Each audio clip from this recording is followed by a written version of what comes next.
Sonia Rolland est aujourd'hui la marraine de notre émission consacrée au virus du sida et à son impact au sein du couple. Il faut avoir un peu d'espoir et je pense que c'est l'espoir qui guide. Christine est séropositive depuis 21 ans. Elle est en couple avec Emmanuel, qu'elle décrit comme son sauveur. T'as pas le droit de me quitter. J'en voudrais à la maladie si elle me l'enlevait. C'est une belle déclaration d'amour. Aurore, elle aussi, est séropositive. Elle a l'impression que son compagnon s'éloigne de jour en jour. Tout à coup, il ne me protégeait plus. Il me menaçait constamment de me quitter. À cause de la maladie, Florence ne pensait jamais pouvoir refaire sa vie. Ça voulait dire c'est fini. Il n'y a pas de projet de vie. Enfin, Marie en veut toujours au père de son enfant de lui avoir caché sa séropositivité. Et comment il expliquait qu'il avait pris le risque de vous transmettre le virus? Eh bien, il m'a tout simplement dit qu'il était persuadé que de toute façon, moi, je ne pouvais pas l'attraper parce que j'étais forte. Toi, moi, le sida, c'est toute une histoire aujourd'hui.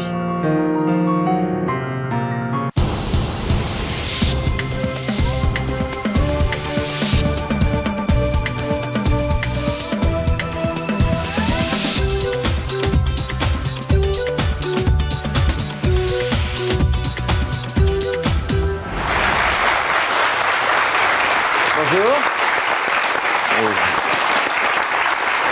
Merci pour nos invités, bienvenue. Ce week-end, le SIDAction mobilise toutes les chaînes de télévision pour ne jamais banaliser ce qui doit rester un combat contre cette maladie. Et aujourd'hui, dans le monde entier, ce sont plus de 33 millions de personnes qui sont porteuses du virus du sida. Les invités que je reçois aujourd'hui sur ce plateau sont porteurs du virus et doivent faire face à la maladie. Et ils partagent aujourd'hui la vie d'une personne qui sont séropositives. Ils nous expliquent l'impact de cette épreuve sur leur vie de couple. Le titre de cette émission, Toi, moi et le sida, c'est le thème aujourd'hui de toute une histoire. Pour m'accompagner, Yvonne Poncet-Bonisol qui est avec nous, notre psy. Et le professeur Laurent Mandelbrot qui est avec nous et qui s'occupe d'une des associations qui traite justement du quotidien des malades et de ceux qui sont en contact direct ou indirect avec la maladie. Je vous demande d'accueillir aussi celle qui est une des ambassadrices de l'association Faire Face évidemment à la maladie du sida et à la séropositivité. Je vous demande d'accueillir Sonia Rolland.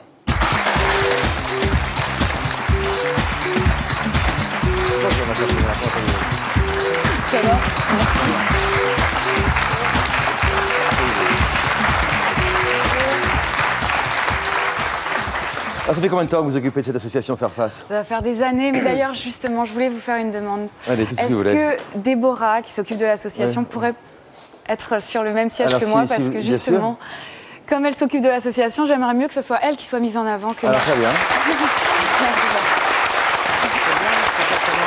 Et alors, avec... On va partager. Non, on va vous allez réussir un peu tous les deux? Assieds-toi, assieds-toi. De l'avantage d'être mince. Ouais, c'est bien comme ça. Voilà, alors, donc c'est Déborah. Ou alors mettez-vous ici toutes les deux si vous voulez, vous serez mieux comme ça. C'est vrai? Oui, moi je vais me mettre là. On y va, très bien. alors. Allez, voilà, je vous en prie. Excusez-nous, hein, Ah mais, non, mais là, vraiment, aucun souci. Je trouve que c'est plus correct. Alors Déborah, parlez-moi de cette association alors. Faire Face. Faire Face. C'est un joli mot. Ouais. Alors vous n'avez pas de micro évidemment. Du coup. Je vous en prie. Cette association, j'ai créée il y a plus de 24 ans à Avignon suite à une maladie que j'ai eue. D'abord, j'ai eu un cancer, j'étais chanteuse et malheureusement, ma carrière a stoppé net. Et en fréquentant les couloirs des hôpitaux, malheureusement, j'ai vu qu'il y avait autre chose que des paillettes et je me suis intéressée à la vie des autres. C'est comme ça qu'est né Faire Face. Faire Face, ça veut dire quoi? Ça veut dire garder courage? Ah oui, faire face à tout, quoi qu'il en soit, contre tout et contre tous. Quelle aide vous apportez aujourd'hui aux personnes qui sont malades ou qui font face à la maladie directement ou indirectement? Ben, je ne joue pas le rôle d'un psychiatre ou d'un psychologue. Je suis là en tant que maman, grand-mère.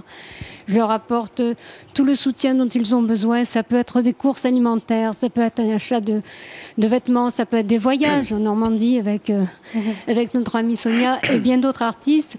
Plein de choses, quoi. On est dans le quotidien comme une grande famille. Moi, j'ai découvert une femme qui mène un combat toute l'année. Déborah, ça fait des années qu'on se connaît, on est devenus amis. Je la prends vraiment pour exemple aujourd'hui, je la prends comme un exemple de volonté, de volontarisme, de combativité au quotidien, à côté des malades. Elle a eu elle-même quelqu'un dans sa famille qui est décédé, quelqu'un de très proche, son frère, qu'elle aimait plus que tout. Et celui du sida? Oui, qui est mort du sida. Qu'est-ce que vous répondez à ceux qui ne croient plus en l'amour à cause du sida, à cause de la maladie? Vous savez, déjà, sans maladie, il y a beaucoup de gens qui n'y croient pas, mais... C'est pas faux. Ouais, c'est pas faux. mais finalement, je pense que c'est comme tout. Il faut avoir un peu d'espoir et je pense que c'est l'espoir qui guide beaucoup de choses aujourd'hui et beaucoup de... Voilà. Il faut avoir des convictions. Merci de nous retrouver. C'est le début du Sud Action sur toutes les chaînes de télévision, en France, en Belgique et en Suisse. Le professeur Mandelbrot sera sur le forum de toute l'histoire cet après-midi pour répondre à toutes vos questions sur la contamination du sida, sur les progrès de la science, sur là où on en est, et sur aussi l'amour par rapport à la maladie. Ce dont nous parlons aujourd'hui dans toute une histoire. Et nous poursuivons avec Florence. Vous avez été contaminée par le virus du sida il y a bien longtemps déjà, hein? Oui, il y a bien longtemps, j'avais à peu près 19 ans. C'était il y a 25 ans. Ouais. Comment vous l'avez appris? J'ai fait le test. Je suis allée au labo, j'ai fait le test. Mon mari avait donné ça, parce qu'à l'époque c'était payant. Mon mari, on s'en doutait, c'est un peu le même parcours que Christine. Donc il est allé faire le test en donnant son sang. Moi j'ai pas pu, parce que j'avais pas assez de tension, donc je suis allée en labo. Et puis le labo, à l'époque, on ne vous l'annonçait pas avec des fleurs. Hein. Vous receviez la lettre et c'était marqué noir sur blanc. Quoi.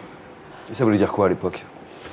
Ben, ça voulait dire que vous receviez ça, qu'il n'y avait rien. Dans les hôpitaux, c'était la panique, personne ne savait quoi faire. Un coup, c'était blanc, un coup, c'était noir. Ça voulait dire c'est fini. Ça voulait dire il n'y a plus d'espoir, il n'y a plus rien. Pas de vie. Il n'y a pas de projet de vie. C'était une surprise pour vous ou... Ben non, parce que j'étais toxicomane, et lui aussi. Donc non, ce n'était pas une surprise. Vous saviez que le sida était un grand risque on pour en avait vous droguer? entendu parler, oui. On avait commencé à en entendre parler aux États-Unis, mais on n'y croyait pas au début. Au début, je crois que c'est dans Actuel la première fois que j'ai vu un reportage là-dessus. Et un ami nous avait dit qu'il fallait qu'on fasse attention avec les seringues. Parce qu'il y avait ce problème aussi à l'époque, on ne pouvait pas avoir des seringues comme on voulait. Donc nous étions des groupes entiers. Il y a des groupes entiers qui ont été décimés, qui auraient pu faire une vie, qui auraient pu, comme nous, tout arrêter. Ça aurait été terminé. Mais non. Tous les deux toxicomanes, tous les deux amoureux? Ah oui. Très amoureux? Ah oui. Oui. Comment vous avez affronté la maladie tous les deux alors? Eh ben, au début, un petit peu comme Christine, on a sombré encore plus. Et pour puis, oublier? Ouais, voilà. Voilà. Ça nous a fait beaucoup plus sombrer. Et c'était un peu nos futurs, quoi. C'était... Puis nous étions très jeunes quand même. 19 ans. Donc... Et lui? Même âge? Non, il avait 7 ans de plus que moi. Lui, il avait 26 ans quand je l'ai rencontré. Et puis un jour, on a réagi, on a dit non, le peu de temps qu'il nous reste à vivre, on va essayer d'en s'enlever au moins le problème de la toxicomanie. Donc on a réussi à arrêter pendant à peu près 3 ans. Et puis son frère est décédé de cette maladie. On a replongé. Et puis je suis tombée enceinte. On a décidé de le garder. Et de faire une vie de famille. Et là on a tout arrêté. Enfin je veux dire, on a tout arrêté à peu près quand mon fils aîné avait 2 ans. On n'y a plus jamais retouché. Et nous avons eu un second enfant pour mes 30 ans. Le jour de mes 30 ans, j'ai eu mon deuxième fils. Malheureusement, mes 2 enfants sont contaminés. Dont un qui est co-infecté par l'hépatite C aussi. Parce qu'il ne faut pas oublier la co-infection. On parle beaucoup du sida, on ne parle jamais de l'hépatite C qui va avec. Qui va très souvent avec. Vous avez l'hépatite C aussi? Oui. Mon mari est mort de l'hépatite C. Il y a combien de temps? 6 ans. Donc ça a été une histoire d'amour une vraie histoire d'amour, j'ai l'impression. Ouais. De plusieurs années, avec 2 enfants. Oui. Mais une histoire d'amour, il y avait la maladie, mais il y avait aussi beaucoup de rire, beaucoup de joie, beaucoup de bonheur quand ça allait. Tant qu'on était tous les 4, c'était... Il y avait des périodes où tout le monde allait bien? Oui. Ouais. Oui. Vous arriviez à partager des bons moments, à croquer la vie? Oui. Ben oui. Bien sûr, on ne perdait pas une occasion de rire. Même quand ça allait pas, d'ailleurs. Et l'amour est resté intact ou il s'en est trouvé renforcé? Renforcé. Vous diriez que c'était un grand amour? Écoutez, 1 mois avant sa mort, il voulait me réépouser. Donc... Oui, c'était un grand amour, bien sûr. Déborah, qui nous a connus, peut vous l'affirmer. C'est pas parce qu'il n'est pas là. C'était vraiment une grande histoire, une belle histoire. Vous êtes mariés à quel moment? On s'est mariés après avoir appris que nous étions séropositifs, à la période où on a arrêté. On s'est mariés, j'avais 22 ans. En vous disant quoi?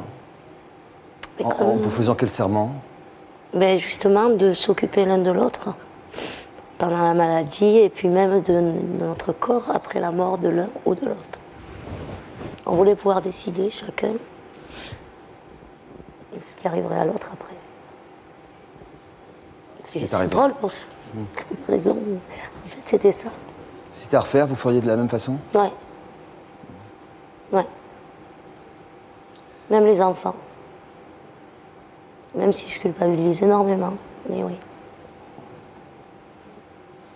On ne savait pas tout de suite, c'était pas comme les tests actuels, hein, c'était beaucoup plus long. Donc, c'est drôlement long, un mois. Comment vous l'avez vécu ce mois-là? Oh ben, difficilement. J'allais travailler, je revenais, je pleurais, je parlais pas, j'allais travailler, je revenais, je pleurais, voilà. C'était comme ça pendant un mois, jusqu'à ce que j'ai les premiers résultats, donc au bout d'un mois, premiers résultats négatifs. Mais bon, c'était très bien, mais je n'étais pas rassurée parce que les tests n'étaient... Enfin, on disait à l'époque que les tests n'étaient pas fiables. À 100% en tout cas. Ben voilà, à 100%. Donc, on est en quelle année là? On est en quelle année? Quel âge a votre fille aujourd'hui? Ah pardon, 15 ans. 15 ans. 15 ans. Donc j'ai passé toute ma grossesse à me poser des questions, à savoir si... déjà au début, je ne savais même pas si j'allais garder mon enfant parce que si j'étais malade, je ne sais pas, je me posais vraiment beaucoup de questions. Je ne savais pas si il fallait que je garde cet enfant, si j'avorte.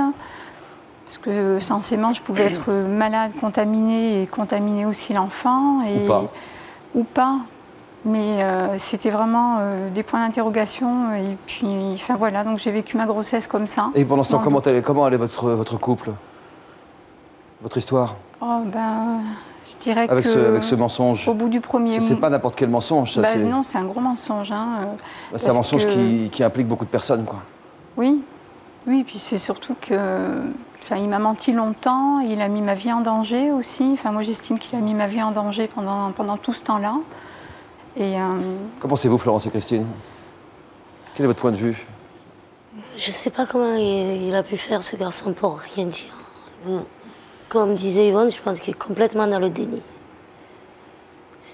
Pour moi, c'est impossible, quand on a été soi-même malade, quand on sait ce que c'est, imposer ça à quelqu'un. J'ai du mal à comprendre. Honnêtement, j'ai du mal à comprendre. Oui, parce qu'il l'emmène, il l'entraîne avec elle en même temps, avec lui. Sans lui dire? Sans lui dire, en plus. Ouais, il est toujours en vie aujourd'hui. Hein. Il est toujours en vie. Donc c'est vrai qu'on m'a annoncé tout ça, donc j'avais un malade avec moi, je vivais avec un malade, j'avais mon enfant. Les deux mains sur le ventre? Je ne savais pas si moi j'étais malade et on m'annonce que, bon, enfin, en m'annonçant tout ça, c'est vrai que ça faisait beaucoup de choses à gérer. Pour une seule femme. Mais je suis restée avec lui, je me suis dit que de toute façon je ne pouvais pas le laisser, je ne pouvais pas le quitter, je ne me sentais pas de le quitter. Et je suis restée avec lui pour qu'il puisse au moins profiter de voir... Compte tenu de son pronostic vital. Voilà, je vais vous poser une question, je voudrais que vous preniez le temps d'y réfléchir. On va laisser passer les appels à témoins pour de prochaines émissions. Je ne sais pas si vous voulez déjà poser cette question. Si vous n'étiez pas enceinte et que vous l'ayez appris de la même façon qu'il était séropositif, est-ce que vous seriez resté avec lui? Vous avez 1 minute 30 pour donner votre réponse. Vous y avez déjà réfléchi? Oui. Bon, à tout de suite. Florence, juste après le décès de votre conjoint, comment vous envisagez la suite de votre vie amoureuse? Après tout ce que vous avez vécu ensemble, tout ce que vous avez traversé, de haut, de bas, de joie, j'envisage plus rien du tout, moi. Ça fait combien de temps? Ça fait 6-7 ans? Ça fera 6 ans au mois d'août. J'envisageais plus rien. Vous avez vos 2 enfants? J'avais mes 2 enfants qui n'arrêtaient pas d'être malades. C'était des séjours constants à l'hôpital. J'avais pas le temps de le pleurer, que déjà ça repartait. Et là, je me retrouvais seule. À part Déborah, encore une fois. Excusez-moi de la citer.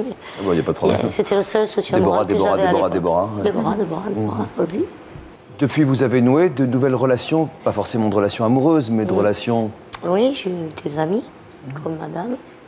Ah non, madame, elle est mariée. Oui, non, mais au début... Mariée avec son voisin. Mais des amis, ça n'est jamais allé plus loin. Déborah, un jour, m'a présenté quelqu'un qui était dans mon cas. Déborah, dis donc. Ah bah dis donc, ça c'est vraiment de l'association, ça, Écoutez, on fait ce qu'on peut pour les rendre au service de l'adhérent, jusqu'au bout. Alors très bien, bravo. Donc, quelqu'un qui était dans le même cas que moi, donc ça j'en ai fait un ami parce que je qui avait perdu sa compagne aussi? Non, qui était contaminé aussi. Je ne voulais pas revivre la même chose. Et puis, je n'arrêtais pas de comparer, je n'arrivais pas à passer. Moi. Quand on a vécu une grande histoire comme ça, c'est difficile. Voilà. Hein. Une longue histoire. Et puis, il y a quelques mois, j'ai rencontré quelqu'un chez des amis. Et tout le monde voyait que ce garçon était tombé amoureux de moi. Il venait tout le temps chez moi. Il n'y avait que moi qui ne voyais rien. Hein. Et donc, quand je me suis rendu compte, je l'ai mis au courant. Mais c'est qu'il s'est accroché. J'ai dit, moi, je te montrais. Il s'est accroché? Ah là là. Ah bon. J'ai jamais vu ça. Ah bon? Mais tu sais, je il s'est accroché, celui-là. Ouais. Comment il a réagi quand vous lui avez dit que vous étiez porteuse de virus? Imperturbable. Ah bon? Imperturbable. Ah ouais. Même moi, pas mal. Non. Il s'en doutait plus ou moins parce qu'on était devenus amis. Donc, il venait tous les jours quand même. Ah, tous les jours quand même? Ah, ouais. Il voyait bien qu'il y avait des jours où j'étais à la Timone avec les garçons pour les soins, ou moi j'y allais pour mes soins à moi. Il y avait des périodes où je... C'était il y a combien de temps ça? Ça a commencé au mois d'août, mai-août. Ouais. Dis donc, vous changez de ton là. Vous avez des sentiments pour lui? Maintenant, oui. Oh. Eh bien, il a eu raison de s'accrocher. Oui. Et alors, vous en êtes où dans votre vie? On va certainement vivre ensemble. Non. Super. C'est chouette ça. Je suis content pour vous. Ça fait plaisir. Ah, c'est chouette, ça veut dire que toujours une chance dans la vie, quoi. C'est chouette. Qu'est-ce que vous en pensez, Yvonne? Je trouve ça magnifique et on voit qu'effectivement, que quand le virus rentre dans un couple, quand il y a des couples sérodifférents, l'amour prime quand même. Ah bah là, c'est clair, le sentiment, il est pur. Hein. Et que quand l'amour, de toute façon, est là, eh bien, on arrive à faire des pieds de nez au virus. Et vous y arrivez, et je trouve que c'est très beau, quoi. C'est magnifique. Et c'est une belle leçon. C'est transmissible, ce n'est pas contagieux, c'est ça, professeur? Oui. Oui, c'est un point de marquage. C'est transmissible, ça veut dire justement qu'il y a des modes de transmission particuliers, oui, tout à fait. Mais elle n'est pas contagieuse, elle ne passe pas dans l'air. Voilà, dans l'air ou dans l'eau. Le baiser comme ça, ou en partageant un verre, ou et comme on dit souvent, la pulsion de vie quand même est plus forte que tout ce qui entraîne vers tout ce qui est négatif et la pulsion de mort. La pulsion de vie est toujours gagnante. Ah, mais je peux vous dire qu'il est arrivé au très bon moment. Hein. Voilà.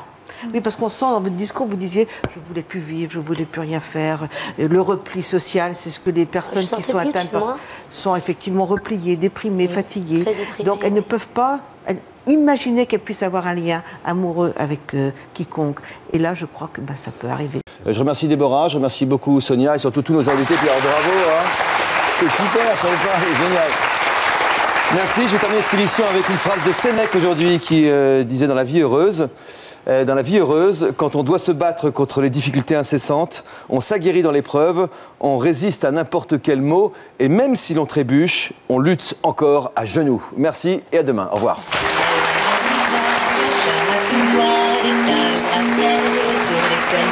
Puis elle chantait avec une voix ici, au mangeola.